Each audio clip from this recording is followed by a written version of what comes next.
Oh, you say semi instead of semi for the semi-finals or semi-finals. See, now I'm getting like self-conscious about it.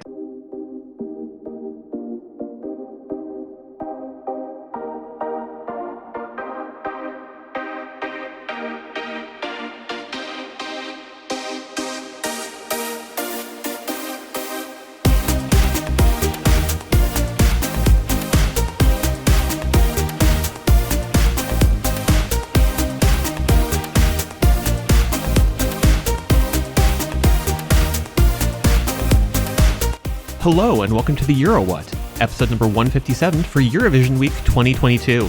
I'm Ben Smith and I'm joined today by Mike McComb. Hey Mike. Buongiorno. We are a pair of Americans trying to make sense of the Eurovision Song Contest, and this episode we'll be talking about the semi-final results in Saturday's grand final lineup. Mike, how is Italy? It has been a wild week, and it is only Thursday as we record this. So, yeah, Torino has been amazing. I've had a chance to meet with some of the listeners of the show, connect with other podcasts, Aussie Vision, Star Spangled Eurovision. Very crazy. We will get into that when we get into the results from the semifinals. But yeah, it has been a great week. Torino is awesome. Highly, highly recommend it. It has been wild watching things from the American side as well, especially since literally, I think a day before the first semifinal, they announced on Twitter, Johnny Weir is hosting. Yeah, how has that been going? I had some complaints on Tuesday, but just from rumblings on Eurovision Twitter on how some of the various bits the Italians have planned are going, it might be for the best that we're cutting to Johnny. Overall, he's been a good host. He's clearly done his homework and is clearly a fan of Eurovision, which is great. NBC is doing a thing where they have him picture in picture during the postcards because he's Johnny Weir and he's wearing an outfit. Okay. Is he changing outfits for each country, or is it not yet? But he was announced on Monday, so let's see if by Saturday he has just a full array of outfits. Yeah, or at least a collection of hats. I think that would work. Yes, so. I could definitely see him having multiple hats by Saturday. Excellent. Yeah, so should we just dive into the semifinals? Yeah, let's dive in. Tuesday was semifinal 1, and I enjoyed the show a lot. I keep going back and forth between which of these semifinals is actually the stronger one, because they all have very dynamic lineups. Yeah, I think with the first semifinal, it was strong in the sense that all of the entries that advance, well, most of the entries that advance, we will get into that, feel like contenders for the win. And the second semifinal feels like a collection of wild cards and is much more competitive. So yeah, it's you're getting two different types of contests happening, and they're going to meet up on Saturday. And it should lead to a wild show. Going over who advanced from the first semifinal, in announcement order, they were Switzerland, Armenia, Iceland, Lithuania, Portugal, Norway, Greece, Ukraine, Moldova, and the Netherlands. Yeah, and everybody seems to be surprised about Switzerland, including me. So. I mean, I have to assume that whatever level of jury points a couple of things did not get, it just went directly to Switzerland. That must be it. I cannot figure out the math of it. And yeah, that is the one that I think I'm most excited to see the actual points breakdown once all of this is said and done. Yes, that is the one I have earmarked for. As soon as I can see the actual numbers, I want to see the breakdown. I mean, it was nice that they announced that one first just because it was sort of ripping the Band-Aid off. Although the acts that followed with Armenia, well, I think Armenia was a pretty safe bet, but then Iceland and Lithuania, they were very much on the bubble. And yeah, by the time Lithuania was announced, that was when I started going, uh-oh. I think I was feeling safe until Norway, and then all of a sudden got weirdly tense about things. I'm oh no. Mm-hmm. Yeah, because it's oh, there's the math isn't working in our favor. No. There's going to be some heartbreak in the very near future. So. Weirdly, looking at this lineup of the 10 that came out of this semifinal, the only one that I would swap would be Switzerland, just based on the performances during the night. Yeah, it's been very interesting watching because I've been to the jury semifinals, so getting that audience experience and then watching the show on Tuesday, watching it at home, and then Thursday watching it in a restaurant with other Eurovision fans. The way it plays out has been quite different in the room than it has been on TV. I had an online Eurovision party last year, and like one of my friends from that was wondering if I was going to do that again, and I was like, well, nobody is really in that Discord right now, so you can just send me your thoughts on Facebook Messenger throughout this, and like they're like, wow, the crowd's really into this. I'm like, yes, the crowd is like 90% Euro fans and 10% very excited locals. I think that was my favorite thing so far at the jury shows. The very first jury show was on Monday. And the way that Eurovision Week kind of works is the audience is going to be smallest at the beginning of the week, and it's just going to get larger and larger as the week goes on. So it's very easy to get tickets for the first semifinal shows, just because the only people that are going to be there are the locals and the people who are making Eurovision Week their vacation.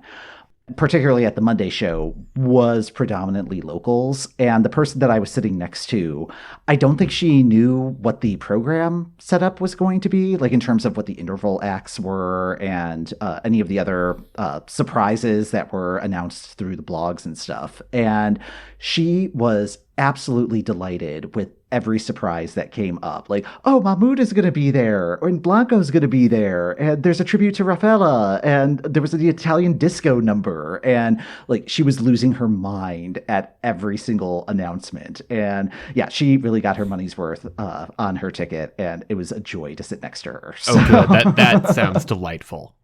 Being in the arena for the jury show really does kind of add a swooshifying effect to things where it's like, oh, the crowd's not responding to this one the way that I was expecting it to. And is that going to impact the jury, or are they basing it just on the TV feed that they're watching? Or I don't know what's going on. Like it's given me a little bit of pause on a couple of the entries, and I don't know, kind of prepped me for some of the bad news that came up on Tuesday. The interval stuff I thought was great for this, because like Fire More gets its moment, and it just sounds like just between Twitter and just everything else, I'm pretty sure just like everybody was ugly crying during Fire More, which correct.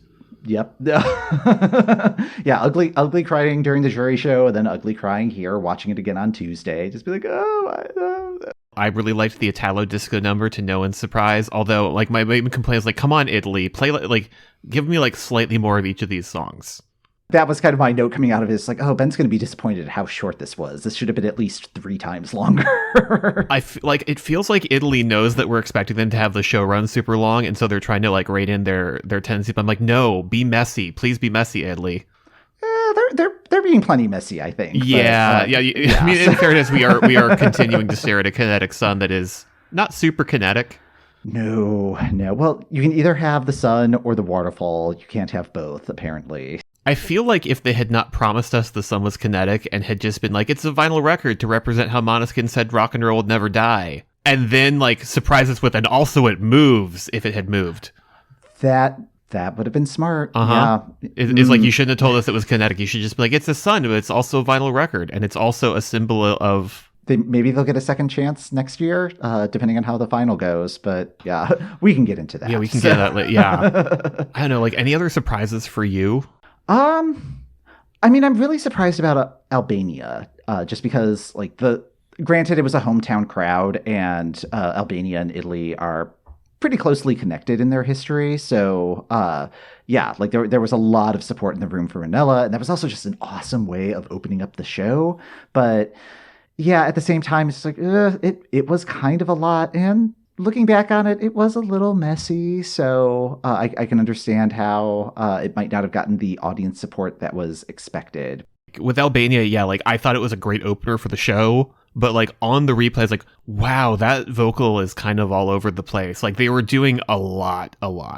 I expected the American Song Contest juries to be Puritans. I did not expect the Eurovision juries to be as Puritan as they seemingly are this year. I think that's going to be another thing to look out for when we get the breakdown of results, because I don't know if it's a combination of like the jury being Puritans or the televoters being Puritans. Just because, like, when you open up the show with Albania's very provocative choreography, and then follow that up with Latvia's provocative lyrics, yeah, I could see a lot of parents maybe turning off the TV. It's kind of an aggressive start to the show. Yeah. Although I did really love the moment where you could hear everybody in the arena filling in the blank for Latvia. Oh, yeah, that was another thing that was surprising in the jury show. There wasn't as much of that. And I think part of it was like it was a smaller crowd. Like I want to say it was probably about 50% capacity. And I think there was reduced capacity because there are still COVID protocols in place, sort of. I think if you wanted to get tickets, you could still get tickets. And yeah, when that line came up, like I was taking video at that point because I wanted the audio of what that sounded like, and my husband was the only one to participate in our section of the arena. I was like I was very pleased to see your video, and then also see Instagram stories just like the Aussie Vision guys video where they were just both gleefully screaming it. Yeah. The Aussie Vision had like more participation. 12 Points, I think, had more participation. It was like, okay, it was just our section, which was pretty sparsely pretty sparsely populated. And and I mean, like, if the person sitting next to me didn't know about everything that was going to be coming up in the show that they were attending, they probably didn't necessarily do their research. Surprise! That's the only one that I think hit me the hardest in the first semifinal. Everyone else, I was like, okay, yeah, I saw those performances. Everything else, I think, kind of fell into place. Like really, it was Switzerland that there was no reception in the room. Really, at least from my point of view, it didn't seem like the audience was all that into it, other than like waving their phones, so their lights were showing and stuff. But I really don't like that song. I really don't like the staging. Oh, I hate the staging. Like when we talked with, like, all I can think about when I watch the staging is when we talked with Glenn Weldon about the UK. Arms going out when talking about the airplane. Yeah, like every lyric is illustrated, just like in case you did, like the lights go blue when he says blue. It really reminded me of Germany's 2018 staging, where they brought in their own LED screen because Portugal didn't let people do LED screens, and was like all of the projections for that. And like, I really didn't like Germany's entry that year. And then to see pretty much the same concept repeated, it's just like, I was kind of growling at the end of that performance. I'm not overwhelmingly surprised by what advanced. I think I'm just kind of disappointed that, well, I mean, there were more than 10 songs that I liked, so I think something was going to get cut. Semi-final one was sort of the known heartbreaker for me, just because I knew I had more than 10 songs I liked, and we can only get 10 in there. A good way to kick off the week. Semi-final 2 was on Thursday, and the acts that advanced from that were Belgium, Czech Republic, Azerbaijan, Poland, Finland, Estonia, Australia, Sweden, Romania, and Serbia.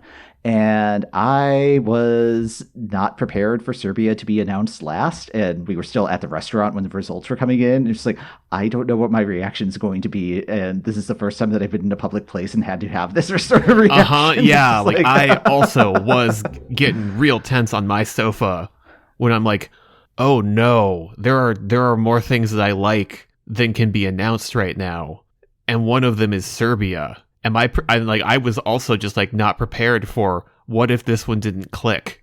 I have to think that it did click, because in the jury show, everybody in the audience, like, they had done their homework for that one. Like, as soon as the clapping was supposed to happen, everybody was clapping, and it was just like, even during the recaps, during the voting sequence and kind of the filler that happens during the jury shows, like, people were still doing the clapping and stuff. Like, they were 100% engaged with that song and that entry. And yeah, I just would have been totally devastated had it not qualified. I'm kind of mad that like all of the sad boys got through, and we don't get Brooke and we don't get Achille Lauro. Just like, Europe, why are you allergic to fun this year? Yeah, I think that's the right way to describe it, because yeah, like, Ireland, I was so impressed with what they came up with. Like, that staging was such an improvement of what we were seeing at the pre-parties. That is what I had been asking for. Like, that felt like such a world away from that initial late show performance, and was just so polished. The thing that I'm worried about is Ireland being gun shy of trying something like that again, because it's like, well, it didn't work this year, and it's like, no, you were obviously paying attention and like listening to notes, and yeah, I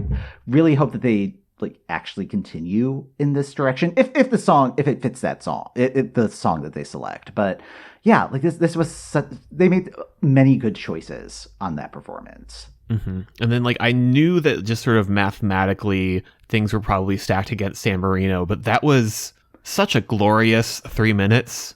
Oh my goodness. Like watching it on TV, it was like, oh, they really only kind of captured 10% of what was going on like on the stage at that time. Cause it's just like there was a lot going on. Like no matter where you were looking, there was something to look at. That may have been the problem though, is that like I felt like the camera was not always where it needed to be with that one. Cause again, on the other hand, where does it go? Cause there's so much happening. Yeah, I mean, like they probably would have had to go into like a 4-way split screen or something to capture everything that was going on, like Achille on the bull and the guy with the guitar with fire shooting out of it.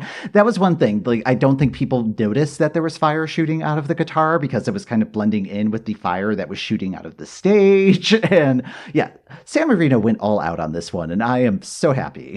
Achille Laura's staging assistant came into the room and said, "What would you like?" And he said yes, and I appreciate it. I appreciate it so much. Even though the song doesn't really like, I still don't really get Achille Lauro. Mm-hmm. Like I was 100% on board with that performance, and I think Saturday Show is really going to need a performance like that, and I don't think it has one because nobody voted them through.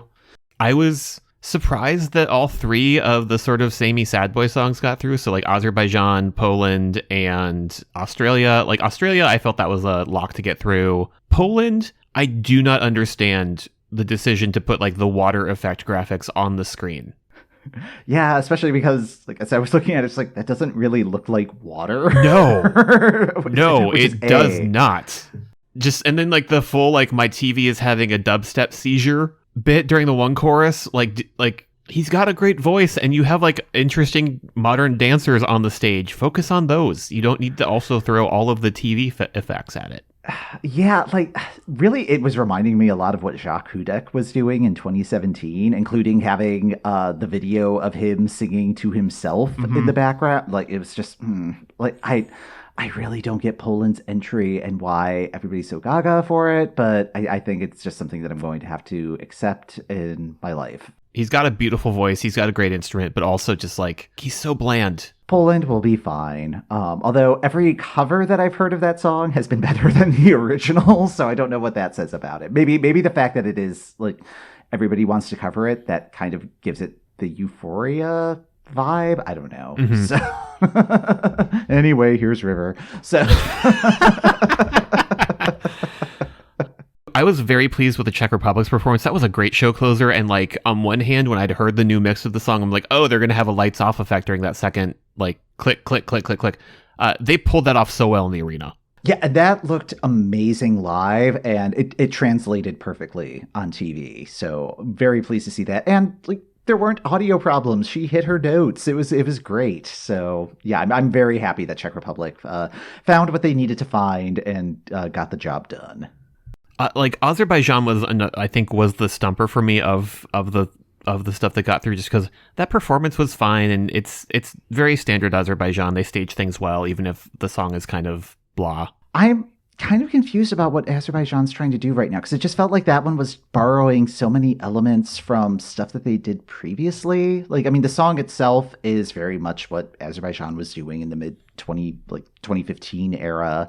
But then, like, the choreography, like, the general idea of it was the same thing that they were doing with Hold Me, just not in the, like, glass case of emotion. But vocally, very impressive performance. But, yeah, the staging of it really didn't do much for me. I had to miss the Laura Pausini-Mika duet just because I had my last meeting of the day during that. And it sounds like I made a good decision to miss that. Like, I didn't recognize either of the songs that they were performing, and Bradley, who was on the show back in August, she had warned me that Laura has kind of a Billy Joel vibe about her, and I think it kind of came through in this performance. Like kind of like the what is that song, River of Dreams, or like whatever, like post We Didn't Start the Fire, Billy Joel. So. Yeah. So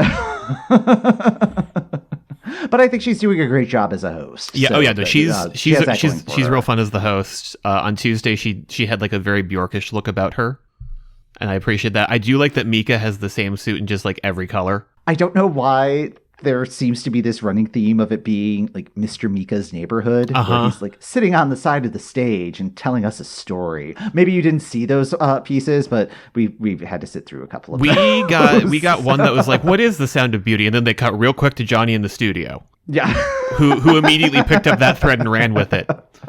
Oh, okay. I am looking forward to watching back the Peacock feed. Yes. Oh, yeah. No. There's some very good moments, and like it becomes very clear over the course of the first semifinal that Johnny really only knows how to put things in the context of skating and sports, because that's just been his life for so long. He keeps pronouncing it grand finale instead of grand final. Huh. And today he claimed that that's how you're supposed to pronounce it, so I don't know if I've just been wrong this entire time, or if someone is just lying to him. When I was meeting up with the Aussie Vision folks, they commented that it's like, oh, you say semi instead of semi for the semi-finals or semi-finals. See, now I'm getting like self-conscious about it. But I feel like it's something that kind of falls into that category. Semi, tomato. Exactly. So, Romania made it through.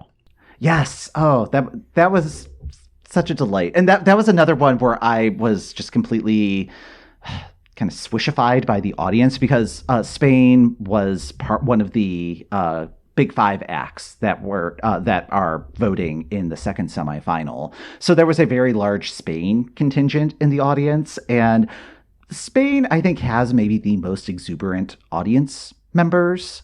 Like, regardless of the quality of their song, they will have 100% enthusiasm behind it, and good for them on that. And so like with Romania's entry, like a lot of excitement, because there is a Spanish component to it. And so I wasn't sure if it's just like, oh, is like the crowd as a whole generally into this, or is it just because I'm in a section with a lot of people from Spain and they're really into it? So kind of the opposite problem of the Latvia thing. So Yes. Yeah. And like that one, like seeing the performance live, I did start to get it, and as like a full package. There were parts of it that did feel just like a very solid paso doble on Dancing with the Stars, but like he did really sell it, and I liked it a lot.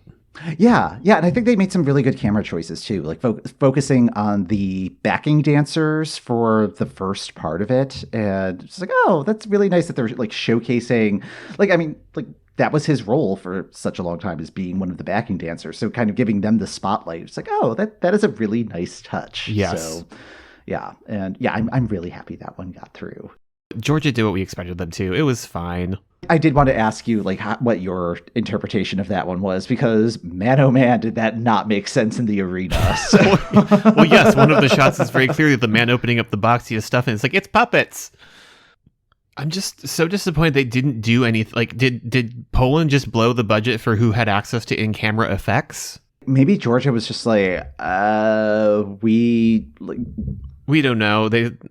Yeah, like, I don't know what Georgia's game is at this point. I like the general vibe of what they're trying to do, but it also feels like it's not sure they do. I can't tell at this point if they're being snarky or like trying to take the piss, or like they're just doing their own thing and it's just not jiving with everybody else. I was a little surprised in the arena for Sweden's performance. It seemed to be kind of more mixed to positive instead of overwhelmingly positive. So yeah, it's kind of making me question how successful it's going to be on Saturday.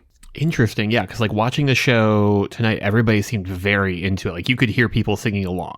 Yeah, I couldn't really get a sense of like the true, like getting a true reading on it, because at the restaurant we were at, there was a very large Swedish contingent. So of course they're going to be ready to go. Yeah. So yeah. I think it's still going to do well, and I'm glad that it qualified. Like, I think it's a really good entry. But yeah, like it has definitely fallen out of, at least in my mind, I think it has fallen out of contention. But I don't know. I'm not sure how right I've been this season. Yeah, especially with this semifinal. Let's put a pin in like where we think the mood of everybody is, and let's talk about the grand final previews we've gotten. As we're recording this, they're doing the press conference right now with all of the qualifiers from the second semifinal. So they're drawing which half they're going to be in. We're not going to go into those sort of details because whatever, because in about an hour or two, we're going to have the full running order. In terms of guest performances, Måneskin will be debuting their new single, Supermodel. And then for the Big Five, they've already drawn which half they're going to be in. France, Germany, and Spain drew the first half. Italy has already drawn slot 9. 4 out of the 5 are going to be in the first half of the show, and UK drew the second half. So I think that has been the big boost in their odds, I think. Mm-hmm. I would agree. And then just sort of quick spoiler warning, we are going to be discussing what we have seen of the semi-performances.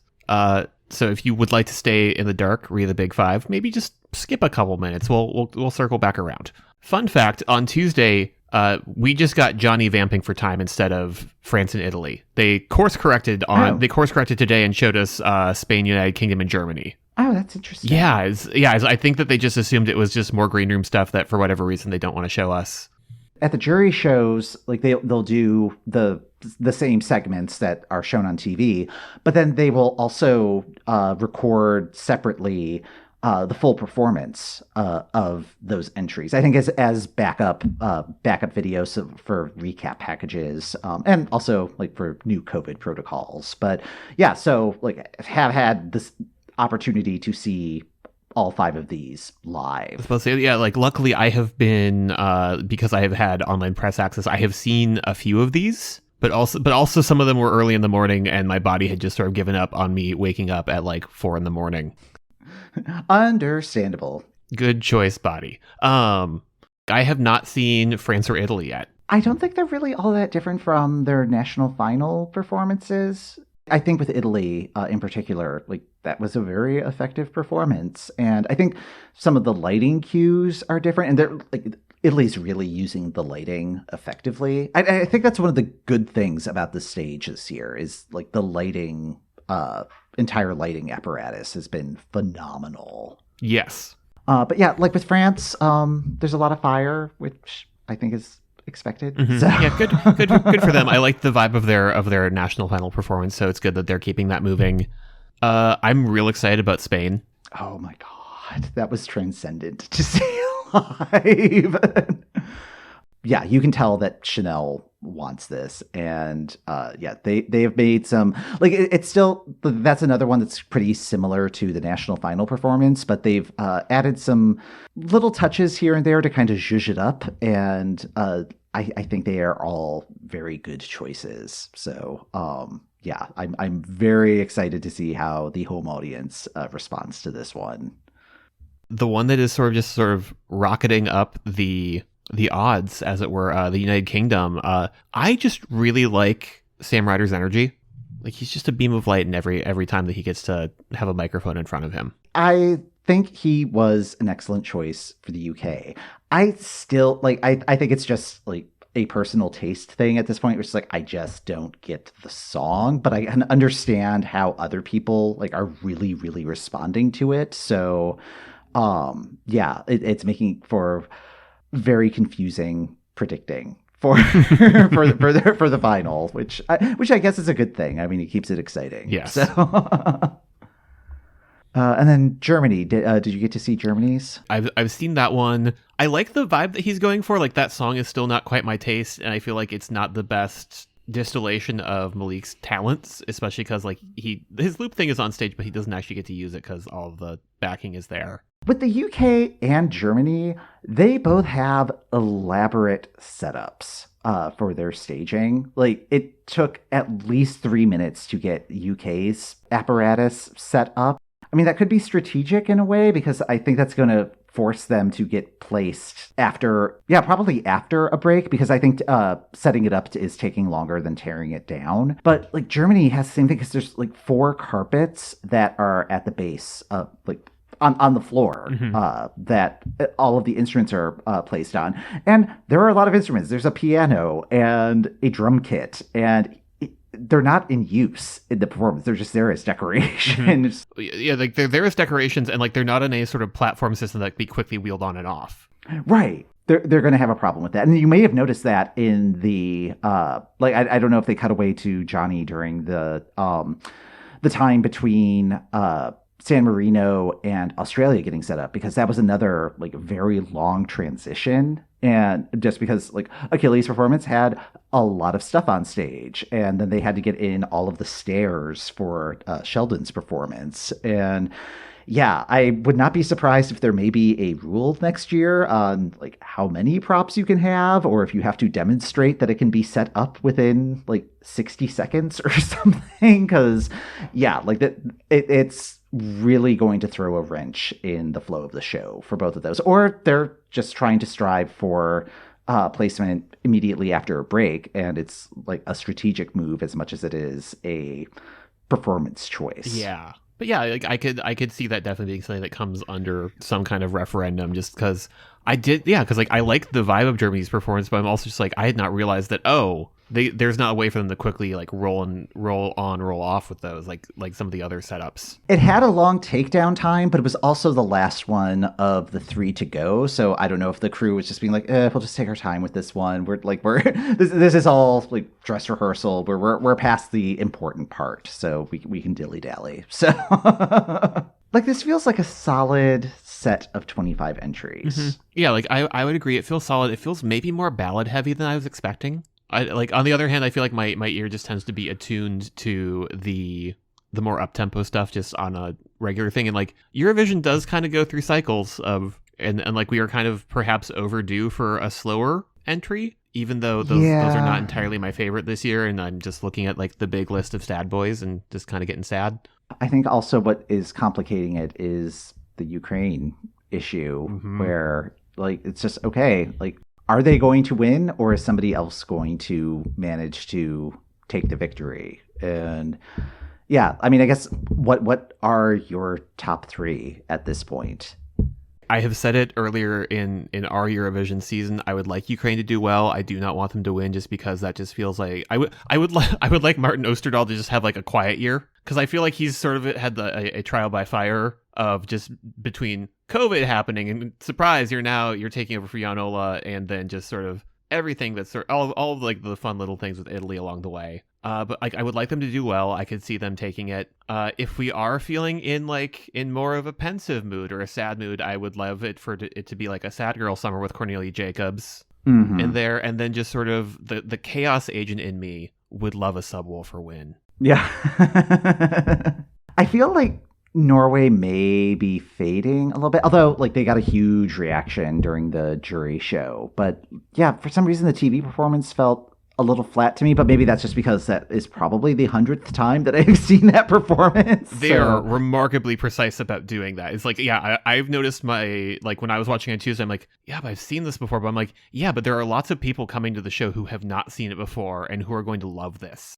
Because they are so costumey, like that has been like, there is a cosplay element to the Eurovision fandom, and yeah, they are definitely capitalizing on that this year. Yes. So good on them for yeah, that. like I feel like they're doing a great job as like a package of, if you see them on the night and then you go over to their social media, it's fantastic. And if you go to the stuff that's not on their social media, but you're still looking under the subwoofer heading, oh boy, does it get creepy fast. Oh, yes. Oh, yes. Yeah, the stuff that I have not sent you through our Slack. I don't need to go back to AO3 just yet. No.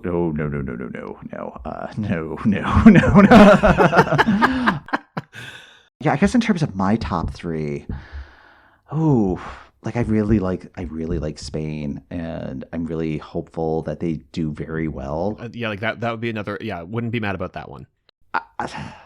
I don't have the courage of my convictions to say it, but like I think deep down inside, I'd really like Serbia and Moldova to just be a total surprise for folks. Okay, like, the in-room reaction to Moldova, like my goodness. On Tuesday, that's when I'm like, oh, they're going through. Oh yeah, like in the jury show, you could just feel the build as the song was going on of the audience just going nuts for it. And yeah, it would not surprise me if it's near the top of the televote I'm fully expecting it to be near the top, just based on the reaction. And I think they really used the video elements of the stage quite well. Like I didn't even know about the drawbridge aspect to like how they have the main stage and the front stage. And yeah, I did not know that those platforms came up until that performance, and they use that really effectively as well. So yeah, I just love those guys, you know. Yes. There's what my heart wants, and then like what I expect, and it's just, yeah, like I don't want a Ukraine win just because I don't think this is Ukraine's best work. And like as a song competition, I don't think it's up there, but I can understand why it will probably win. And yeah, just trying to come to peace with that, and really just kind of getting into the mindset of this is kind of like So You Think You Can Dance, where it's like you're not voting for the best dancer, you're voting for your favorite dancer, and if that is your favorite song of this field, that is fine. That is legitimate. And yeah, I think that's been my big takeaway this year is like every song, this is somebody's favorite song. Yes. This year. And just coming to terms with that. And I just need everybody's favorite song to be my favorite song. Yes. And then I'll be happy. So yeah, and we will be back on Saturday to just sort of decompress, yes. discuss what happened, and take it from there. But I think that's going to do it for this episode of the Euro What. Thanks for listening.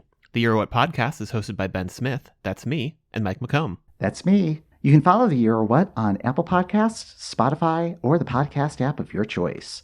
We're also on Twitter at EuroWhat, and we'll be tweeting along with Saturday's show. You still have time to get caught up on our takes for this year's entries before Saturday's grand final. Links to our complete 2022 review series are in the description of this episode and on our website at eurowhat.com. Next time on the Euro What, Dave Steves joins us to share in the afterglow of the Eurovision 2022 grand final. Grand finale. Grand finale, there we go.